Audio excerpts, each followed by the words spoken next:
Have you ever had a moment where your entire world just tilted on its axis? A single piece of information that changes everything you thought you knew. That's what happened to me. I'm here to share my story, a story about family, identity, and the shocking discovery that the woman I've called Mom my whole life isn't my biological mother. It all started so innocently. I was helping my parents clear out the attic, a dusty treasure trove of forgotten memories. We were laughing, reminiscing over old photo albums and my terrible grade school art projects. Then my dad handed me a heavy, locked metal box. "Your mom wanted you to have this when you were old enough," he said, his voice a little strained. I didn't think much of it at the time. Later that night, curiosity got the better of me. The key was taped to the bottom. Inside, nestled among faded letters and trinkets, was a hospital bracelet. But the name on it wasn't mine, and next to it was a birth certificate with my birthday, my details, but with a different mother's name listed. Her name was Sarah. My heart started pounding in my chest. It felt like the air had been sucked out of the room. Who was Sarah? And if she was my mother, then who was the woman who had tucked me in every night, kissed my scraped knees, and cheered the loudest at my graduation? I couldn't sleep. The questions swirled in my head, a confusing, painful tornado. The next morning, I confronted my parents. I walked into the kitchen, holding the birth certificate like it was a fragile piece of glass. The moment they saw it, they knew. My mom, the woman I'd always known as my mom, burst into tears. My dad wrapped his arm around her, his face etched with a sadness I'd never seen before. And then the story came tumbling out. My biological mother, Sarah, was my mom's younger sister, my aunt. She had me when she was very young, just a teenager, and she wasn't in a position to raise a child. She was scared and alone. My parents, who had been struggling with infertility for years, saw a way to help her and fulfill their own deepest wish to be parents. So, in a decision born from love and desperation, they adopted me at birth. They raised me as their own, pouring every ounce of love they had into me. They made a pact with Sarah to tell me when the time was right, but as the years went on, the right time never seemed to come.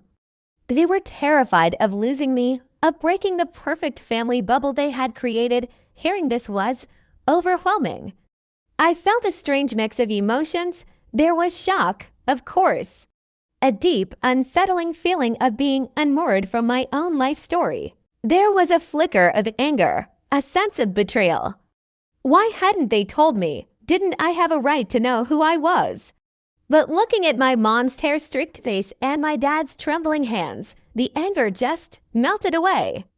All I could see were two people who loved me more than anything in the world, who had made a difficult choice to give me the best life they possibly could.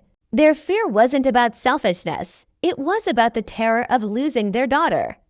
The conversation that followed was the hardest and most honest one we've ever had. We talked for hours. They told me about Sarah, about her struggles, and about her immense love for me. They explained that she had always stayed in my life from a distance, and then it clicked. Aunt Sarah, the quiet woman who sent me a birthday card every single year without fail, the one whose eyes always seemed a little sad when she looked at me during family gatherings. It was her. My parents encouraged me to connect with her if I was ready. They gave me her number and her blessing. Making that call was one of the scariest things I've ever done. What do you say to the woman who gave birth to you but you've only ever known as a distant aunt? My hand was shaking as I dialed. When she answered, her voice was just as I remembered it, soft and a little hesitant. I just said, "Hi, Sarah, it's me, I know." There was a long silence on the other end, and then a choked sob. That one sound held years of unspoken love, regret, and longing. We decided to meet. A few days later, I was sitting across from her in a quiet coffee shop. We looked so much alike. We had the same eyes, the same smile. It was like looking into a mirror that showed a different version of my life. She told me her story. About being a scared teenager, about the heartbreak of giving me up, and about the quiet joy of watching me grow up from afar, loved and cared for by her sister. She never wanted to disrupt my life, but she never stopped loving me. She showed me pictures she had kept, photos of me as a baby that I had never seen before. Each one was a missing piece of my puzzle. This journey has been a whirlwind. It's been confusing and painful, but it's also been incredibly beautiful. I haven't lost a mother, I've gained one. My family didn't shrink, it grew. I have two moms now, each of whom loves me in her own unique and powerful way. My mom, who raised me, is and will always be my rock, my confidant, my mom in every way that truly matters. And Sarah, my birth mother, is a new, wonderful part of my life, a connection to my origins that I'm just beginning to explore. My relationship with my parents is stronger than ever. The secret that once stood between us is gone, replaced by a new level of honesty and understanding. We're navigating this new reality together as a family. It's not always easy. There are complicated feelings and new dynamics to figure out. But we're doing it with love and open hearts. This experience taught me that family isn't just about blood. It's about love, sacrifice, and choice. It's about who shows up for you, who raises you, and who loves you unconditionally.